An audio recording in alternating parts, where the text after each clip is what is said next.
Price God. Hallelujah. കർത്താവ് നിങ്ങളെ ധാരാളമായി അനുഗ്രഹിക്കട്ടെ. വീണ്ടും നിങ്ങളോടൊപ്പം മാറ്റമില്ലാത്ത കർത്താവിന്റെ വചനമായിട്ടായിരിക്കാൻ സ്വർഗത്തിലെ ദൈവം ഇടയാക്കിയതിനായി ഞാൻ കർത്താവിനെ നന്ദിയോടെ സ്തുതിക്കുന്നു.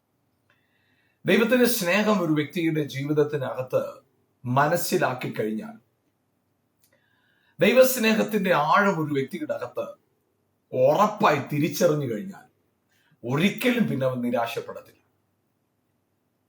നമ്മുടെ ജീവിതത്തില് നമ്മളെ സ്നേഹിക്കാൻ ഒരാളുണ്ട് എന്നൊരു ബോധ്യം ഉണ്ടെങ്കിൽ, ഒരു കുഞ്ഞിന്റെ ഉറപ്പെന്താ?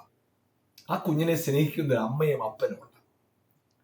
അവന്റെ ജീവിതത്തിന്റെ ഓരോ സ്റ്റെപ്പിലെ വളർച്ചയിലും അവനെ ധൈര്യപ്പെടുത്തുന്നത് അവർ ഒറ്റ ബോധ്യമാണ്: എന്നെ സ്നേഹിക്കുന്ന ഒരു പിതാവ് എനിക്കുണ്ട്, എന്നെ സ്നേഹിക്കുന്ന ഒരു മാതാവ് എനിക്കുണ്ട്. നമ്മളെ സ്നേഹിക്കുന്ന, നമ്മളെ റിയലായി യഥാർത്ഥമായി നമ്മെ സ്നേഹിക്കുന്ന ഒരു വ്യക്തി ഉണ്ട് എന്നൊരു തിരിച്ചറിവ് നമ്മുടെ അകത്ത് വരുമ്പോൾ ആ ബന്ധമുണ്ട്, ആ സ്നേഹബന്ധം, ആ ബന്ധം ജീവിതത്തിന്റെ സാഹചര്യങ്ങളെ മാറ്റിമറിക്കും, ജീവിതത്തിന്റെ അവസ്ഥകളെ മാറ്റിമറിക്കും, സ്വസ്ഥത കൊണ്ടുവരും, ഉറപ്പ് കൊണ്ടുവരും. എന്തും ചെയ്യാനുള്ള ധൈര്യമല്ല, ആമേൻ, ഹല്ലേലൂയ, നമ്മുടെ ജീവിതത്തെ സ്വസ്ഥമായിട്ട് കൊണ്ടുപോകാനുള്ള ഒരു ധൈര്യം അവിടെ നിന്ന് നമുക്ക് ലഭിക്കും. സ്നേഹം ഏറ്റവും ശക്തിമേറിയതാണ്. സ്നേഹത്തെ നിർവചിക്കാനായിട്ട് ശ്രമിച്ചാൽ നമുക്ക് വേണ്ട പോലെ നിർവചിക്കാൻ സാധിക്കത്തില്ല. സ്നേഹം അത്രത്തോളം സ്പെഷ്യലാണ്, യൂണീക്കാണ്. നമുക്ക് ദൈവവചനത്തിൽ വായിക്കുമ്പോൾ, ഉൽപ്പത്തി മുതൽ വെളിപ്പാട് വരെ വായിക്കുമ്പോൾ നമുക്ക് കാണാൻ കഴിയുന്നത് ദൈവം തന്റെ സ്നേഹത്തെ പ്രദർശിപ്പിക്കുന്ന ഓരോ സംഭവങ്ങളും നമുക്ക് കാണാൻ കഴിയും. നമ്മൾ ഈ വചനത്തിൽ വായിക്കുമ്പോൾ ചില സ്ഥലങ്ങളിലൊക്കെ നമുക്ക് മനുഷ്യനോട് പ്രതികരിക്കുന്ന, അതായത് മനുഷ്യന്റെ തെറ്റിന് തക്കവണ്ണം പ്രതികരിക്കുന്ന ദൈവത്തെ ചില സ്ഥലങ്ങളിലൊക്കെ നമ്മൾ കാണുമ്പോൾ ദൈവം ക്രൂരനായ ദൈവം എന്നൊക്കെ നമ്മൾ ചിലപ്പോൾ ചിന്തിച്ചേക്കാം. എന്നാൽ പ്രിയപ്പെട്ടവരെ, നമ്മളെ സംബന്ധിച്ചിടത്തോളം, ഒരു കർത്താവിനെ വിശ്വസിക്കുന്ന ഒരു വ്യക്തിയെ സംബന്ധിച്ചിടത്തോളം ആ വ്യക്തിയുടെ നിത്യതയാണ് ഏറ്റവും വലുത്. നിത്യത. നമുക്ക് ആത്മാവിൽ ദൈവം വാഗ്ദത്തം ചെയ്തിരിക്കുന്ന നിത്യജീവൻ. നമുക്ക് നിത്യജീവൻ നമുക്ക് നൽകി തരിക എന്നതായിരുന്നു കർത്താവിന്റെ പദ്ധതി. അപ്പോ നമ്മള് പഴയ നിയമത്തിൽ വായിക്കുമ്പോഴൊക്കെയും കാണാൻ കഴിയുന്ന ദൈവത്തിന്റെ പ്രതികാരം, ദൈവം ജനത്തോട് പ്രതികരിക്കുന്ന രീതി, ജനത്തെ ശിക്ഷിക്കുന്നു. അവിടെ എല്ലാം കാണുന്ന ഒരു കാര്യം ഇതാണ്: ജനത്തെ ശുദ്ധീകരിക്കുന്നു എന്ന അർത്ഥത്തിലാണ് അവിടെ പറയുന്നത്. ഇപ്പൊ ജനം ചെയ്ത തെറ്റുകളെ, അതിനോട് ദൈവം പ്രതികരിക്കുമ്പോൾ ഒരിക്കലും മനുഷ്യന്റെ നാശം ആഗ്രഹിക്കുന്ന ദൈവമല്ല, മനുഷ്യന്റെ നിത്യതയെക്കുറിച്ച് ആഗ്രഹിക്കുന്ന ദൈവമാണ് നമ്മുടെ ദൈവം. അത് കർത്താവ് മറ്റുള്ളവരെ ശിക്ഷിക്കുന്നത് അവർ കണ്ടപ്പോ അവരുടെ അകത്തൊരു ബോധ്യം ഉണ്ടായി: ഞാൻ ഇന്ന തെറ്റ് ചെയ്യുമ്പോൾ ദൈവത്തെ ഞാൻ മുറിപ്പെടുത്തുകയാണെന്നുള്ള ബോധ്യം മറ്റുള്ളവർക്ക് ഉണ്ടാകാനിടയായി. അത് മറ്റുള്ളവർ നല്ലതുപോലെ ജീവിക്കാനും ദൈവത്തെ പ്രസാദിപ്പിക്കാനും ഇടയായിട്ട് മാറി. എന്നാൽ നമുക്ക് യേശുക്രിസ്തുവിലൂടെ സംഭവിച്ച കാര്യം എന്താണ്? യേശുക്രിസ്തുവിലൂടെ അവൻ സകല മാനവജാതിയുടെയും പാപത്തിന്റെ മോചനം സാധ്യമാക്കി തീർത്തു. സകല മാനവജാതിയുടെയും പാപത്തിന്റെ ക്ഷമ ക്രൂശിൽ സാധ്യമാക്കി തീർത്തു. അതുകൊണ്ട് ദൈവത്തെക്കുറിച്ച് നമ്മൾ ദൈവവചനത്തിൽ കാണുമ്പോൾ ഇങ്ങനെയാണ് നമ്മൾ വായിക്കുന്നത്: ദൈവം സ്നേഹമാകുന്നു. God is love. ദൈവം സ്നേഹം. സ്നേഹമാകുന്ന ദൈവത്തെ, ഹല്ലേലൂയ, നമ്മുടെ ജീവിതത്തിൽ എപ്പോഴാണോ ആ നിലവാരത്തിൽ തിരിച്ചറിയുന്നത്, അവിടെയാണ് നമ്മുടെ ജീവിതത്തിൽ അത്ഭുതം സംഭവിക്കുന്നത്. സ്നേഹമാകുന്ന ദൈവത്തെ സ്നേഹമാകുന്ന നിലയിൽ തിരിച്ചറിയുമ്പോഴാണ് നമ്മുടെ ജീവിതത്തിൽ അത്ഭുതം നടക്കുന്നത്. ദൈവവചനത്തിൽ യോഹന്നാന്റെ സുവിശേഷം 3:16 വാക്യം ഇങ്ങനെ പറയുന്നു: തന്റെ ഏകജാതനായ പുത്രനിൽ വിശ്വസിക്കുന്ന ഏവനും നശിച്ചു പോകാതെ നിത്യജീവൻ പ്രാപിക്കേണ്ടതിന് ദൈവം യേശുവിനെ നൽകുവാൻ തക്കവണ്ണം ലോകത്തെ സ്നേഹിച്ചു. അതേ, കർത്താവായി യേശുവിനെ ഭൂമിയിലേക്ക് പിതാവ് തന്നത്, ഹല്ലേലൂയ, അവനിൽ വിശ്വസിക്കുന്നവർ നിത്യജീവൻ അവകാശികളായി തീരാനായിട്ട്. ആ നിത്യജീവന് നാം അവകാശികളായി തീർന്നത് ദൈവം നമ്മെ സ്നേഹിച്ച സ്നേഹത്താലാണ്. ദൈവത്തിന്റെ സ്നേഹമാണ് അതിന്റെ അടിസ്ഥാന കാരണം. ദൈവം ആദമിനും ഹവ്വയ്ക്കും, അതായത് മാനവരാശിക്ക് വേണ്ടത് മുഴുവൻ ദൈവം ആദിയിൽ സൃഷ്ടിച്ചു. സകലത്തിനും സൃഷ്ടിച്ചവനായ ദൈവം മനുഷ്യനോട് പറഞ്ഞൊരു കാര്യം ഇതാണ്. മനുഷ്യന് പ്രത്യേകിച്ച് അവന് വസിക്കാനായിട്ട് കിഴക്ക് ഏതെങ്കിലും ഒരു തോട്ടം ഉണ്ടാക്കി. ആ തോട്ടത്തിൽ അവനെ കൊണ്ടാക്കിയപ്പോ കർത്താവ് പറഞ്ഞൊരു കാര്യമായി, ഈ തോട്ടത്തിലെ സകല വൃക്ഷങ്ങളുടെ ഫലവും നിനക്ക് തിന്നാം, എന്നാൽ നിങ്ങൾ മരിക്കാതിരിക്കേണ്ടതിന് തോട്ടത്തിലെ നടുവിലെ വൃക്ഷത്തിന്റെ ഫലം തിന്നരുത്, തിന്നുന്ന നാളിൽ നീ മരിക്കും. പക്ഷേ അങ്ങനെ കർത്താവ് പറഞ്ഞു. മനുഷ്യൻ സർപ്പത്തിന്റെ വഞ്ചനയാൽ ആ കൽപ്പന ലംഘിച്ച് പാപം ചെയ്ത് ദൈവത്തിന്റെ സാന്നിധ്യവും തേജസ്സും നഷ്ടപ്പെടുത്തി. എന്നാൽ അതെങ്ങനെ തിരിച്ചു പിടിക്കണമെന്ന് അറിയില്ല, എങ്ങനെ അതിലേക്ക് തിരിച്ചു വരണമെന്ന് അറിയില്ല. പക്ഷേ എങ്ങനെ ദൈവത്തെ പ്രസാദിപ്പിക്കണം, എങ്ങനെ ദൈവത്തിന് വേണ്ടിക്കണം അറിയാത്തൊരു തലമുറ. എന്നാൽ അവിടെയെല്ലാം മനുഷ്യൻ അറിവില്ലാതിരിക്കുമ്പോഴും മനുഷ്യന്റെ അടുക്കൽ തേടി വരുന്ന ദൈവസ്നേഹത്തെ ഹാനോക്കിൽ കാണാൻ കഴിയും, നോഹയിൽ കാണാൻ കഴിയും, അബ്രഹാമിൽ കാണാൻ കഴിയും, അബ്രഹാമിന്റെ തലമുറയിൽ കാണാൻ കഴിയും. എന്നാൽ അബ്രഹാമിനും അബ്രഹാമിന്റെ തലമുറയോടും ദൈവം ഉടമ്പടി ചെയ്തു. ഞാൻ നിന്നെ വർദ്ധിപ്പിക്കും, ഞാൻ നിന്നെ അനുഗ്രഹിക്കും, വലിയ ജാതിയാക്കും. ദൈവം ഉടമ്പടി ചെയ്തു. ഉടമ്പടി, കവനന്റ് റിലേഷൻഷിപ്പിലേക്ക് കടന്നു. ആ ഉടമ്പടി ബന്ധത്തിലേക്ക് ദൈവം വന്നപ്പോ ജനം അബ്രഹാമിനോ ഇസഹാക്കിനോ യാക്കോബിനോ അവർക്ക് ആർക്കും അറിയില്ലായിരുന്നു ദൈവത്തെ എങ്ങനെ പ്രസാദിപ്പിക്കണം. ദൈവം അവരുടെ അടുക്കൽ വന്ന് അബ്രഹാമിനോട് ദൈവം കാണിച്ച നീതി, അബ്രഹാമിനോട് ദൈവം കാണിച്ചതായ സ്നേഹം, അബ്രഹാമിനോട് ദൈവം കാണിച്ചതായ കൃപ, കരുണ, വേറൊന്നും അവിടെ പറയാനില്ല. അവിടെ നോഹയ്ക്ക് യഹോവയുടെ കൃപ ലഭിച്ചു. കൃപ ലഭിച്ചപ്പോൾ അവനിൽ ഉണ്ടായ കാര്യം, ആ തലമുറയിൽ ഏറ്റവും വലിയ പാപം നിറഞ്ഞു നിൽക്കുന്ന കാലഘട്ടം. ആ കാലഘട്ടത്തിൽ യഹോവയുടെ കൃപ നോഹയ്ക്ക് ലഭിച്ചപ്പോൾ രണ്ട് ഗുണമാണ് ഉണ്ടായത്. ഒന്ന്, നോഹയ്ക്ക് തെരഞ്ഞെടുക്കപ്പെടുന്ന ഒരു അവസ്ഥയുണ്ടായി. നോഹ ദൈവത്താൽ തെരഞ്ഞെടുക്കപ്പെടുന്ന ഒരു അവസ്ഥയാണ്. രണ്ട്, ആ തെരഞ്ഞെടുപ്പിനൊത്തവണ്ണം ജീവിക്കാനുള്ള പ്രാപ്തിയും ദൈവം നോഹയ്ക്ക് കൊടുത്തു. ആ കാലഘട്ടത്തിൽ എല്ലാവരും തെറ്റിയിരിക്കുമ്പോൾ തെറ്റിപ്പോകാതിരിക്കാനുള്ള കൃപയും ആ കൃപയ്ക്കകത്ത് കർത്താവ് പകർന്നു വെച്ചു. ഹാലോഡിയ പ്രിയപ്പെട്ടവർ, ചിന്തിച്ചു നോക്ക്. അവിടെ പിന്നത്തതിൽ അബ്രഹാമിന്റെ സന്തതിയോട്, അബ്രഹാമിനോട് ഉടമ്പടി ചെയ്തവനായി ദൈവം അടിമത്വത്തിൽ നിന്ന്, അടിമത്വത്തിന്റെ 430 വർഷത്തെ അനുഭവം ദൈവത്തിന്റെ പലതരത്തിലെ ഇടപെടിയിൽ അബ്രഹാമിനും ഇസഹാക്കിലും യാക്കോബിലും കാണാൻ കഴിയും, യോസഫിലും കാണാൻ കഴിയും.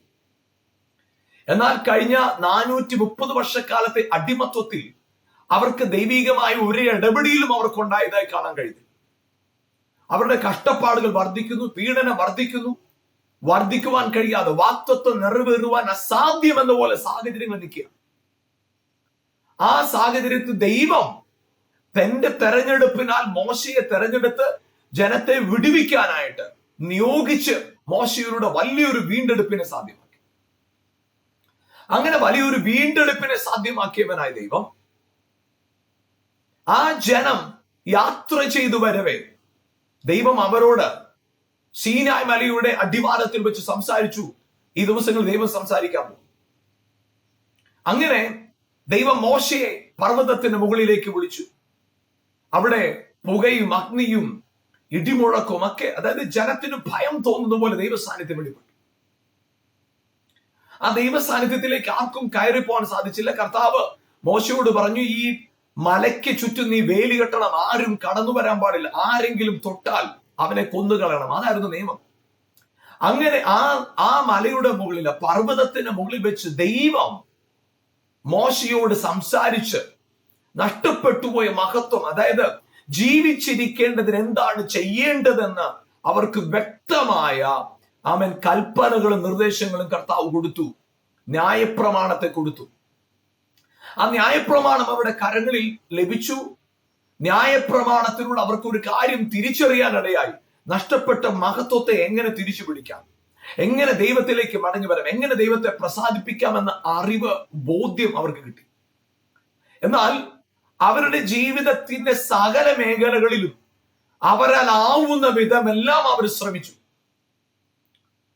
ദൈവവചനത്തിൽ അല്ലെങ്കിൽ ന്യായപ്രമാണത്തിൽ എന്തെല്ലാം കൽപ്പനകൾ ഉണ്ടായിരുന്നു അതെല്ലാം അവർ അനുസരിക്കാനായിട്ട് ശ്രമിച്ചു. കൊടുക്കാനായിട്ട് പറഞ്ഞെടുത്തവർ കൊടുത്തു, യാഗം അർപ്പിച്ചു, എന്തൊക്കെ കാര്യങ്ങൾ ചെയ്യണമോ അതെല്ലാം അവർ ചെയ്യാനായിട്ട് തുടങ്ങി. എന്നാൽ അവരിതെല്ലാം ചെയ്യുമ്പോഴും അവർക്ക് ഒരു പ്രശ്നമുണ്ട്. ശാരീരികമായി അല്ലെങ്കിൽ പുറമെ അവർ ചില യാഗങ്ങൾ അർപ്പിക്കുന്നു, കാര്യങ്ങൾ ചെയ്യുന്നു. അതിലൊക്കെ ആ കൊടുക്കുന്ന കാര്യത്തിൽ അവര് കമ്മിറ്റഡ് ആയിരുന്നു, വളരെ വളരെ വിശ്വസ്തരായിട്ട് തന്നെ ചെയ്തു. എന്നാൽ അവരുടെ അകത്തൊരു മാറ്റം ഉണ്ടാക്കാൻ ശ്രമിച്ചിട്ട് അവർക്ക് കഴിയുന്നില്ല. പൗലോസ് തന്നെ പറയുന്ന ഒരു കാര്യമുണ്ടല്ലോ, ഞാൻ അരിഷ്ട മനുഷ്യൻ. അപ്പൊ അവരുടെ ജീവിതത്തിനകത്ത് എന്തൊക്കെ ചെയ്തിട്ടും അവരുടെ അരിഷ്ടത അവരുടെ അകത്തൊരു ചേഞ്ച് ഉണ്ടാക്കാൻ അവർക്ക് കഴിയുന്നില്ല. അകത്തൊരു മാറ്റം വരുത്താൻ അവർക്ക് കഴിയുന്നില്ല. അങ്ങനെ അകത്തൊരു മാറ്റം വരുത്താൻ കഴിയാതിരുന്ന ആ ജനം ന്യായപ്രമാണത്തിന്റെ കുഴപ്പമല്ല, ന്യായപ്രമാണം ആത്മീകമെന്ന് തന്നെയാണ് റോമാലേഖനത്തിൽ പറയുന്നത്. ന്യായപ്രമാണം ഒരിക്കലും തെറ്റല്ല, അനാത്മീകമല്ല, ആത്മീകമാണ്. ന്യായപ്രമാണത്തിൽ തന്നിട്ടുള്ള പ്രമാണങ്ങളൊന്നും ദൈവത്തെ മാത്രമേ ആരാധിക്കാവൂ, അമ്മയും അപ്പനെ ബഹുമാനിക്കുക, പാപം ചെയ്യരുത് എന്നീ കൽപ്പനകളൊന്നും അനാത്മീകമല്ല, ആത്മീകമാണ്. പക്ഷേ ജഡത്താലുള്ള ബലഹീനത നിമിത്തം അവർക്കത് ചെയ്യാൻ കഴിഞ്ഞില്ല. അപ്പോൾ അവരുടെ ജീവിതത്തിനകത്ത് അവരുടെ ജീവിതത്തെ ഏറ്റവും അധികം സ്വാധീനിച്ച കാര്യം, അവരുടെ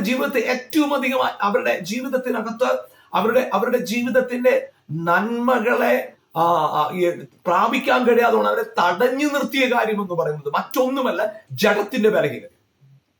ഇന്ന് നിങ്ങൾ ഈ വചനം കേൾക്കുമ്പോൾ നിങ്ങളുടെ ജീവിതത്തിനകത്ത് ദൈവിക കൽപ്പനകളെ പ്രമാണിക്കാൻ കഴിയാതെ വണ്ണം നിങ്ങളെ തടയുന്ന എന്തെങ്കിലും ഉണ്ടെങ്കിൽ ഇന്ന് ഈ വചന കേൾവി നിങ്ങളുടെ അകത്തൊരു ബോധ്യം കൊണ്ടുവരും.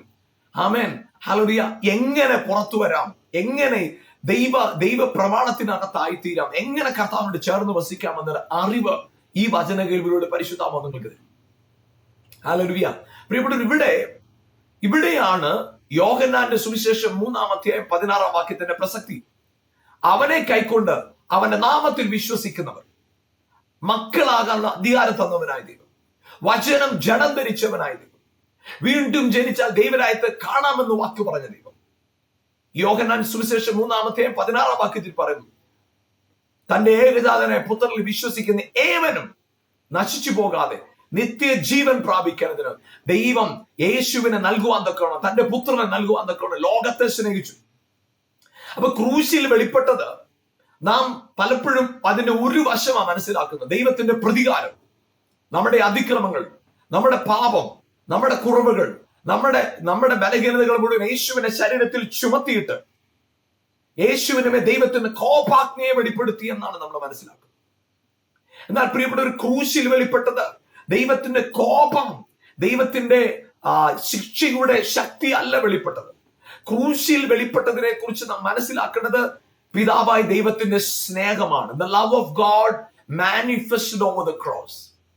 ദൈവത്തിന്റെ സ്നേഹമാണ് ക്രൂശിൽ വെളിപ്പെട്ടത്.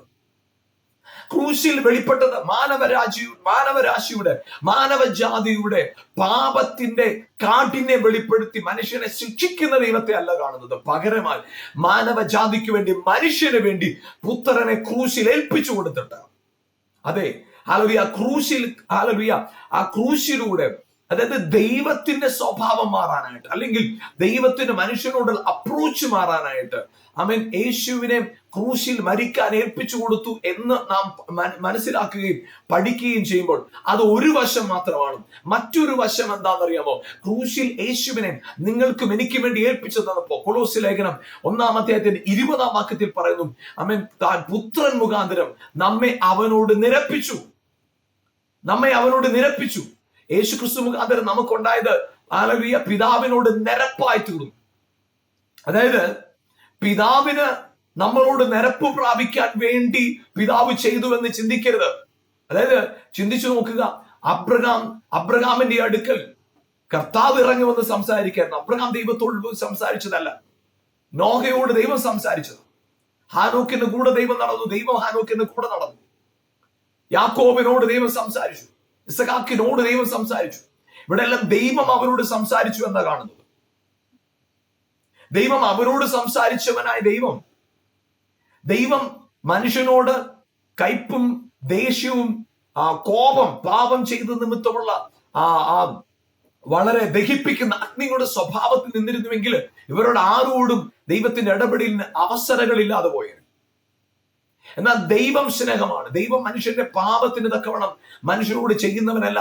മനുഷ്യന്റെ പാപം ഏതാണെന്നറിയാമോ? അവിശ്വാസമാണ് പാപം. അത് യോഹന്നാന്റെ സുവിശേഷം 3-ാം അധ്യായം 17-18 വാക്യങ്ങൾ വായിക്കുമ്പോൾ നമുക്ക് മനസ്സിലാക്കാൻ കഴിയും. അപ്പൊ ഇവിടെ ക്രൂശിൽ വെളിപ്പെട്ടത് ദൈവത്തിന്റെ കോപാഗ്നിയല്ല, മറിച്ച് സ്നേഹാഗ്നിയാണ്. ആ ക്രൂശിലേക്ക് നോക്കുമ്പോ ഹല്ലേലൂയ, ആ ക്രൂശിലേക്ക് നോക്കുമ്പോ പിതാവിന്റെ ഹൃദയത്തിലല്ല മാറ്റം ഉണ്ടാകുന്നത്. ക്രൂശിലേക്ക് നോക്കുമ്പോ നിങ്ങൾക്കും എനിക്കുമാണ് ഹൃദയത്തിൽ മാറ്റം ഉണ്ടാകുന്നത്.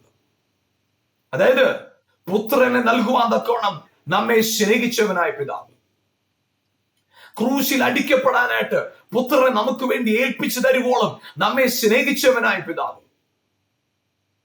താൻ ശക്തനായിരിക്കെ, താൻ ബലവാനായിരിക്കെ, താൻ നീതിമാനായിരിക്കെ, താൻ വിശുദ്ധനായിരിക്കെ, ആമേൻ, മനുഷ്യനെ ഓർക്കേണ്ടതിന് അവൻ എന്തും മാത്രം. സങ്കീർത്തനം 8-ാം അധ്യായത്തിന്റെ 4-ാം വാക്യത്തിൽ പറയുന്നു, മനുഷ്യനെ ഓർക്കേണ്ടതിന് അവൻ എന്തുള്ളൂ. 5-ാം വാക്യം. അപ്പൊ അവിടെ പറയുന്നത് മനുഷ്യനെ ഓർക്കേണ്ടതിന് അവൻ ഒന്നുമില്ല, മനുഷ്യനൊന്നുമല്ലാതിരിക്കെ ദൈവത്തിന്റെ നിബന്ധനകളില്ലാത്ത സ്നേഹം മനുഷ്യനെ ആമേൻ തന്റെ സ്നേഹത്തിലേക്ക്, തന്റെ കൂട്ടായ്മയിലേക്ക് വലിച്ചടിപ്പിച്ചു. പ്രിയപ്പെട്ടവരെ, നിങ്ങൾക്കും എനിക്കും ഹല്ലേലൂയ ലഭിച്ചിരിക്കുന്ന ഏറ്റവും വലിയ ഭാഗ്യം ദൈവത്തോടുള്ള കൂട്ടായ്മയാണ്. ദൈവത്തോടുള്ള കൂട്ടായ്മയാണ്. ഹല്ലേലൂയ.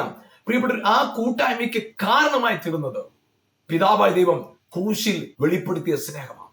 പ്രിയപ്പെട്ടവർ, ക്രൂശിലേക്ക് നോക്കുമ്പോ പിതാവിന്റെ ഹൃദയത്തിൽ അല്ല നമ്മളോടുള്ള ദേഷ്യം തണുക്കുന്നത്. നമ്മൾ അങ്ങനെ മനസ്സിലാക്കി വെച്ചിരിക്കുന്നത്. പ്രിയപ്പെട്ടവരെ, ഹല്ലേലൂയ, ക്രൂശിലേക്ക് നോക്കുമ്പോഴല്ല, നമ്മളിലേക്ക് നോക്കുമ്പോഴാണ്. അതായത് പ്രിയപ്പെട്ടവർ, ഞാൻ പറയട്ടെ, യേശു എനിക്ക് വേണ്ടി ക്രൂശിക്കപ്പെട്ടു. യേശു എന്റെ പാപത്തിനു വേണ്ടി മരിച്ചു. അവൻ തന്റെ രക്തം എന്റെ പാപത്തിനു വേണ്ടി ഒഴുക്കിയെന്ന് ഞാൻ വിശ്വസിക്കുമ്പോൾ അവിടെയാണ് ഹല്ലേലൂയ, ആമേൻ, ഹല്ലേലൂയ, ദൈവിക ആമേൻ ദൈവത്തിന്റെ ഹല്ലേലൂയ ഹൃദയത്തെ നാം കാണുന്നത്. അവിടെ എന്റെ ജീവിതത്തിൽ മാറ്റം വരിക. ആമേൻ, എന്റെ ജീവിതത്തിനകത്ത് എന്നെ തകർക്കുവാൻ, എന്നെ നശിപ്പിക്കുവാൻ പിശാചിട്ട പദ്ധതികളെ മുഴുവൻ യേശു ക്രൂശിൽ ആമേൻ തിരുത്തി. ആമേൻ, അവൻ അതിനെ മായ്ച്ചു കളഞ്ഞു. എന്റെ കുറവുകളെ, എന്റെ ബലഹീനതകളെ യേശു ക്രൂശിൽ ആമേൻ ഹല്ലേലൂയ തറച്ചു കളഞ്ഞു എന്ന് ഞാൻ വിശ്വസിക്കുമ്പോൾ, യെസ്, ഞാൻ വിശ്വസിക്കുമ്പോൾ എന്റെ ജീവിതത്തിന്റെ നിലവാരത്തെ മാറ്റുന്ന ഒരു ദൈവം. Price God, hallelujah.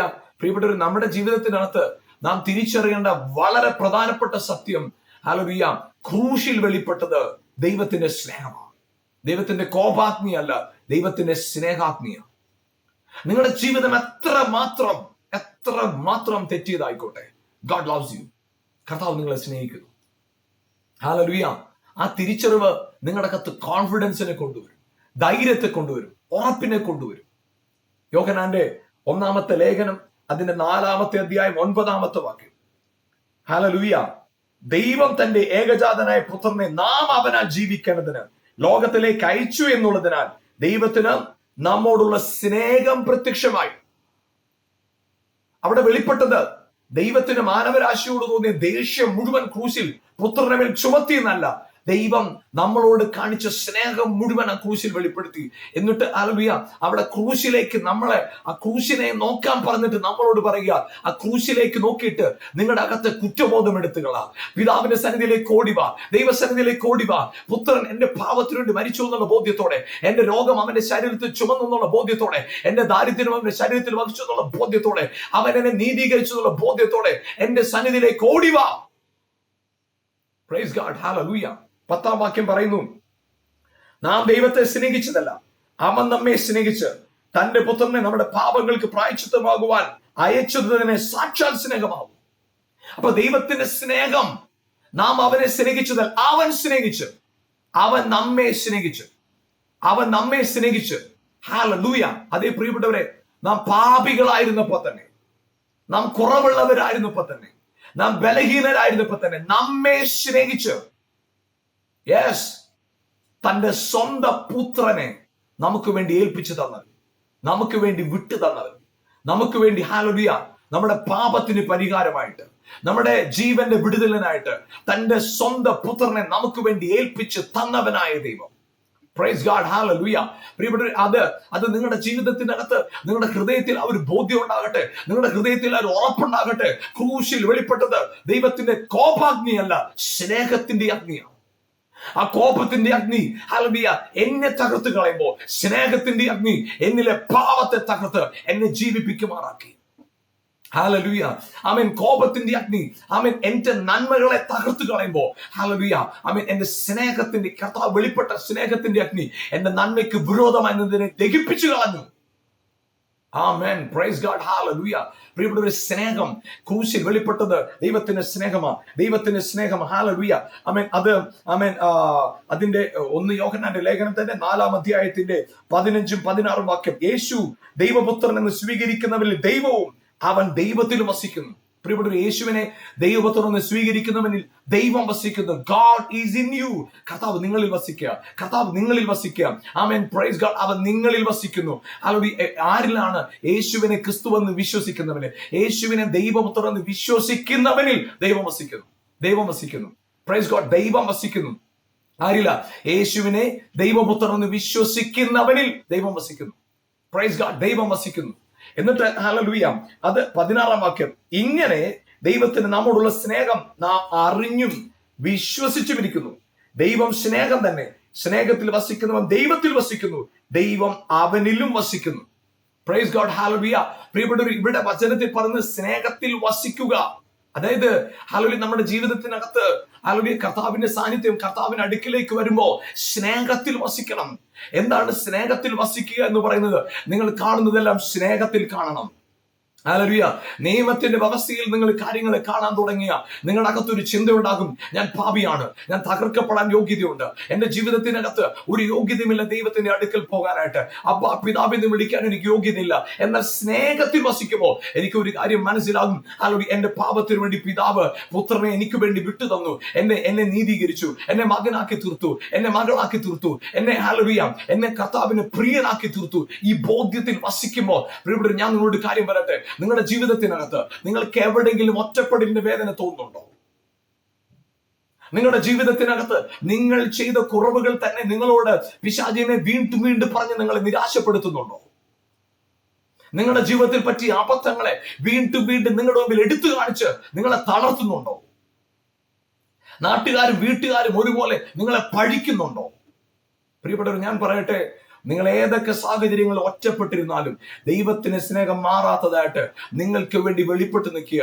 ആ സ്നേഹം പ്രദർശിപ്പിക്കപ്പെടുന്ന സ്നേഹമാ, വെളിപ്പെടുന്ന സ്നേഹമാ. ഹല്ലേലൂയ. ചിലര് പറയാറില്ലേ, ഞാൻ അങ്ങനെ, എനിക്ക് കുഞ്ഞുങ്ങളോട് സ്നേഹമാണെങ്കിലും ഞാൻ അങ്ങനെ പ്രകടിപ്പിക്കാറില്ല. പക്ഷെ പ്രിയപ്പെട്ടവരെ, മറക്കരുത്, ദൈവം തന്റെ സ്നേഹത്തെ അകത്ത് സൂക്ഷിക്കുന്നവനല്ല, പ്രകടിപ്പിക്കുന്നവനാ. അതാണ് ക്രൂശിൽ വെളിപ്പെട്ടത്. നിങ്ങളുടെ ജീവിത സാഹചര്യം എന്തുമാകട്ടെ, ആ സ്നേഹത്താൽ നിങ്ങളുടെ രോഗത്തിന് സൗഖ്യമുണ്ട്, ആ സ്നേഹത്താൽ നിങ്ങളുടെ ശാപത്തിൽ നിന്ന് വിടുതലുണ്ട്, ആ സ്നേഹത്താൽ നിങ്ങളുടെ ദാരിദ്ര്യത്തിൽ നിന്ന് വിടുതലുണ്ട്, ആ സ്നേഹത്താൽ നിങ്ങളുടെ കുറ്റബോധത്തിൽ നിന്ന് വിടുതലുണ്ട്. ഇന്ന് നിങ്ങൾ ഏത് സാഹചര്യത്തിൽ കൂടെ കടന്നു പോകുന്നവരാണെങ്കിലും ശരി, നിങ്ങളുടെ ജീവിതത്തിന്റെ അവസ്ഥകളെ മുഴുവൻ മാറ്റിമറിക്കാൻ this love is able. This love is enough. ഈ സ്നേഹം മതിയായതാ. ദൈവ സ്നേഹം മതിയായതാ. നിങ്ങളുടെ ജീവിത സാഹചര്യങ്ങളിൽ നിങ്ങൾ തളർന്നു പോകാതെ, പതറിപ്പോകാതെ, നിങ്ങളുടെ അകത്തൊരു കോൺഫിഡൻസ് ഉണ്ടാകട്ടെ. My God loves me. എന്റെ ദൈവം എന്നെ സ്നേഹിക്കുന്നു, എന്റെ ദൈവം എന്നെ സ്നേഹിക്കുന്നു. എന്റെ ചുറ്റുപാടുകൾ കേൾക്കുന്ന നെഗറ്റീവാ, ചുറ്റുപാടുകൾ കേൾക്കുന്ന ശാപവും തകർച്ചയും പ്രതികൂലങ്ങളുമാ. ചുറ്റുപാടുകൾ ഞാൻ കേൾക്കുന്നല്ല നെഗറ്റീവ് ദൂതുകളാ. പക്ഷെ എനിക്കൊരു കാര്യം അറിയാം, my God loves me, my God loves me, my God loves me. ഒരു തിന്മയും ഒരു ദോഷവും ഒരു അനർത്ഥവും ഒരു പ്രതികൂലവും വരാൻ ദൈവം അനുവദിക്കത്തില്ല. ഹല്ലേലൂയ. ബിക്കോസ് എന്റെ ദൈവം എന്നെ സ്നേഹിക്കുന്നു, എന്റെ ദൈവം എന്നെ സ്നേഹിക്കുന്നു. പ്രിയപ്പെട്ടവർ, ഹല്ലേലൂയ, ഈ പ്രോഗ്രാമിലൂടെ നിങ്ങളോട് പറയാനുള്ള ഏറ്റവും പ്രധാനപ്പെട്ട ദൂതത, ദൈവം നിങ്ങളെ സ്നേഹിക്കുന്നു. നിങ്ങളുടെ യോഗ്യത നോക്കിയിട്ടല്ല, നിങ്ങളെ ശരിതെറ്റുകൾ നോക്കിയിട്ടല്ല, നിങ്ങളെ അവൻ സ്നേഹിക്കുന്നു. അവന്റെ സ്വഭാവമാണ്, അവന്റെ നേച്ചറാണ്. അവൻ നിങ്ങളെ സ്നേഹിക്കുന്നു എന്നത് അവന്റെ സ്വഭാവമാണ്. അവൻ നിങ്ങളെ സ്നേഹിക്കുന്നു, അവൻ നിങ്ങളെ സ്നേഹിക്കുന്നു. ജീവിതത്തിൽ ഏത് അവസ്ഥയിലും നിങ്ങൾ കിടക്കുന്നെങ്കിലും നിങ്ങളുടെ അകത്തൊരു ബോധ്യം ഉണ്ടാകട്ടെ, ഗോഡ് ലവ്സ് മീ. ഹല്ലേലൂയ. നിങ്ങളുടെ അകത്ത് നിങ്ങൾ തന്നെ ഒന്ന് വിളിച്ചു പറ, ദൈവം എന്നെ സ്നേഹിക്കുന്നു, ദൈവം എന്നെ സ്നേഹിക്കുന്നു. നിങ്ങളുടെ ജീവിതത്തെ തകരാൻ വിളിക്കപ്പെട്ടവരല്ല നിങ്ങൾ, അനുഗ്രഹിക്കപ്പെടാൻ വിളിക്കപ്പെട്ടവരാ. നിങ്ങളുടെ അകത്ത് ആരാൽ നിങ്ങൾ കൈവിടപ്പെട്ടവരാണെങ്കിലും, എത്രത്തോളം നിങ്ങൾ ഒറ്റപ്പെട്ടവരാണെങ്കിലും, ഏതൊക്കെ മേലിൽ നിന്ന് തകർന്ന് തരിപ്പണമായി കിടക്കുന്നവരെങ്കിലും, നിങ്ങളുടെ അകത്ത് നിങ്ങളോട് തന്നെ ആത്മാവെന്ന് പറയുന്ന ഒരു ദൂതുണ്ട്. ദൈവം നിങ്ങളെ സ്നേഹിക്കുന്നു, ദൈവം നിങ്ങളെ സ്നേഹിക്കുന്നു. ആരെക്കാളും നിങ്ങളുടെ പരിമിതികളെ മനസ്സിലാക്കിക്കൊണ്ട് തന്നെ, നിങ്ങളുടെ കുറവുകളെ മനസ്സിലാക്കിക്കൊണ്ട് തന്നെ, നിങ്ങളുടെ ന്യൂനതകളെ മനസ്സിലാക്കിക്കൊണ്ട് തന്നെ, നിങ്ങളുടെ അവസ്ഥയെ മനസ്സിലാക്കിക്കൊണ്ട് തന്നെ, ഗോഡ് ലവ്സ് യു. ദൈവം നിങ്ങളെ സ്നേഹിക്കുന്നു. ഹല്ലേലൂയ. ആ സ്നേഹത്തെ തിരിച്ചറിയുമ്പോൾ ആമേൻ, നിങ്ങൾ ആരുമാകട്ടെ, ഏത് തരത്തിലുള്ള വ്യക്തി ആയിക്കോട്ടെ, ഗോഡ് ലവ്സ് യു. നിങ്ങളുടെ അവസ്ഥയെ മാറ്റാൻ കർത്താവ് ശക്തനായിട്ട് കൂടെ നിൽപ്പുണ്ട്. ഹല്ലേലൂയ. ഇപ്പോൾ ഒരു നിമിഷം നിങ്ങളുടെ കണ്ണുകൾ അടയ്ക്കാം, നമുക്കൊന്ന് പ്രാർത്ഥിക്കാം, ഒന്ന് വിശ്വസിക്കാമോ? കർത്താവിനോടൊന്ന് പറയാമോ, കർത്താവെ അങ്ങനെ സ്നേഹിക്കുന്നതിനായിട്ട് നന്ദി, ഞാൻ വിശ്വസിക്കുന്നപ്പ അങ്ങനെ സ്നേഹിക്കുന്നെന്ന് വിശ്വസിക്കുന്നു. ഹല്ലേലൂയ. യേശുവിന്റെ ക്രൂശിലെ മരണം എന്നോടുള്ള സ്നേഹത്തിന്റെ പ്രകടനമാണെന്ന് ഞാൻ വിശ്വസിക്കുന്നു. ആമേൻ. ഒന്ന് വിശ്വസിക്കാമോ? ഹല്ലേലൂയ. ഒരുമിച്ച് നമുക്ക് പ്രാർത്ഥിക്കാം. ഞങ്ങളുടെ സ്വർഗീയ നല്ല പിതാവേ, ഹല്ലേലൂയ. കർത്താവ് ഈ പ്രോഗ്രാമിലൂടെ എന്നെ കണ്ടുകൊണ്ടിരിക്കുന്ന പ്രിയപ്പെട്ടവർ പ്രാർത്ഥിക്കുന്നു, ജീവിതത്തിൽ ഒറ്റപ്പെട്ടിട്ട് ആരും സ്നേഹിക്കാനില്ലാതെ, ആരും കരുതാനില്ലാതെ, ആരും ഒന്നും ഹല്ലേലൂയ ആമേൻ കൈപിടിക്കാനില്ലാതെ, ആരും അവരുടെ ഹൃദയത്തെ തിരിച്ചറിയാനില്ലാതെ, എല്ലാ മേഖലയിലും ഒറ്റപ്പെട്ട്, എല്ലാ മേഖലയിലും ഹല്ലേലൂയ നിരാശപ്പെട്ടിരിക്കുന്നവർക്ക് പ്രാർത്ഥിക്കുന്ന കർത്താവേ, ഇപ്പോൾ തന്നെ അവരുടെ ഹൃദയത്തിനകത്ത് ആ നിരാശ മാറിപ്പോകട്ടെ. ദൈവ സ്നേഹത്തിന്റെ ശക്തി ഒന്ന് വെളിപ്പെടട്ടെ, ദൈവ സ്നേഹത്തിന്റെ മഹത്വം ഒന്ന് വെളിപ്പെടട്ടെ. കർത്താവ് സ്നേഹിക്കുന്നു എന്നുള്ള ബോധ്യം അവരുടെ അകത്ത് വെളിപ്പെടട്ടെ. ആ സ്നേഹത്തിന്റെ ബോധ്യത്താൽ രോഗത്തെ ജയിക്കട്ടെ, ആ സ്നേഹത്തിന്റെ ബോധ്യത്താൽ കടഭാരത്തെ ജയിക്കട്ടെ, ആ സ്നേഹത്തിന്റെ ബോധ്യത്താൽ നിരാശയെ ജയിക്കട്ടെ, ആ സ്നേഹത്തിന്റെ ബോധ്യത്താൽ പ്രതികൂലത്തെ ജയിക്കട്ടെ, ആ ദൈവ സ്നേഹത്തിന്റെ ബോധ്യത്താൽ അവരെ എല്ലാ പ്രതികൂലങ്ങളെയും ജയിച്ച് എഴുന്നേൽക്കട്ടെ. യേശുവിന്റെ നാമത്തിൽ ഇപ്പോൾ തന്നെ കർത്താവ് അവരുടെ ജീവിതത്തിന്റെ സകല മേഖലകളിലും അസാധാരണമായ ജീവൻ, അസാധാരണമായ ശക്തി, അസാധാരണമായ മഹത്വം, അസാധാരണമായ സ്നേഹം, അസാധാരണമായ ധൈര്യം ഇപ്പോൾ തന്നെ വെളിപ്പെടട്ടെ. രോഗികളായിട്ടുള്ളവർക്ക് ഇപ്പോൾ തന്നെ സൗഖ്യമുണ്ടാകട്ടെ, നിരാശകൾ മാറട്ടെ, ഭയങ്ങൾ മാറട്ടെ. പ്രത്യേകിച്ച് കർത്താവ് ഉള്ളിൽ വന്നിരിക്കുന്ന നാളെ കുറിച്ചുള്ള ഭീതി, ആങ്സൈറ്റി മാറട്ടെ. അത് ചുറ്റുപാടുകളിൽ നിന്ന് കേട്ട നെഗറ്റീവ് കാര്യങ്ങൾ, ആളുകൾ പറഞ്ഞ മറ്റുള്ള വാക്കുകൾ അവരുടെ അകത്ത് ഇങ്ങനെ എക്കോ പോലെ വീണ്ടും പ്രതിധ്വനിച്ചിട്ട് അവരുടെ അകത്ത് വല്ലാത്തൊരു ഭയം കയറിയിരിക്കുന്നവർ, വല്ലാത്ത ഭയത്തിലായിരിക്കുന്നവർ, ഇപ്പോൾ യേശുവിന്റെ നാമത്തിൽ അവരുടെ ഹൃദയത്തിനകത്തുനിന്ന് ആ ഭയം ഒന്ന് മാറിപ്പോകട്ടെ. കർത്താവിലെ ധൈര്യവും ഉറപ്പും സന്തോഷം അവരുടെ അകത്ത് വരട്ടെ. അവരുടെ രോഗങ്ങൾ മാറിപ്പോകട്ടെ, നിരാശകൾ മാറിപ്പോട്ടെ, സാമ്പത്തിക വിഷയങ്ങളിൽ അത്ഭുതം നടക്കട്ടെ. കർത്താവെ അങ്ങനെ അവിടുന്ന് അത്ഭുതം ചെയ്തു കഴിഞ്ഞതിനായിട്ട് നന്ദി. അനുഗ്രഹിച്ച് പ്രാർത്ഥിക്കുന്നു യേശുവിൻ നാമത്തിൽ തന്നെ പിതാവേ. Amen, amen. Hallelujah, hallelujah. കർത്താവ് നിങ്ങളെ ധാരാളം അനുഗ്രഹിക്കട്ടെ. പ്രിയപ്പെട്ടവരെ, ഹല്ലേലൂയ. ഞാൻ വീണ്ടും വീണ്ടും പറയാൻ ആഗ്രഹിക്കുന്നു, കർത്താവ് നിങ്ങളെ സ്നേഹിക്കുന്നു. നിങ്ങൾ ആരുമാകട്ടെ, കർത്താവ് നിങ്ങളെ സ്നേഹിക്കുന്നു. അവൻ നിങ്ങളെ സ്നേഹിച്ചിരിക്കുന്നുണ്ട്. അവന്റെ സ്നേഹത്തിന്റെ പ്രത്യേകത നിബന്ധനയില്ലാത്ത സ്നേഹമാണ്. അതുകൊണ്ട് ഒന്നിനെ കുറിച്ചും ഭാരപ്പെടേണ്ട. ജീവിതത്തിലെ സകല സാഹചര്യങ്ങളും ധൈര്യത്തോടെ ഫേസ് ചെയ്യാം. സ്നേഹിക്കുന്ന ഒരു കർത്താവ് കൂടുണ്ട്, സ്നേഹിക്കുന്ന നിബന്ധനയില്ലാതെ സ്നേഹിക്കുന്ന കർത്താവ് കൂടുണ്ട്. നിങ്ങൾ ജയാളികളാണ്. എല്ലായിടത്തും നിങ്ങൾ ഒരു അനുഗ്രഹമായി തീരുമെന്നതിന് ഒരു സംശയം വേണ്ട. God loves you. God bless you. Amen.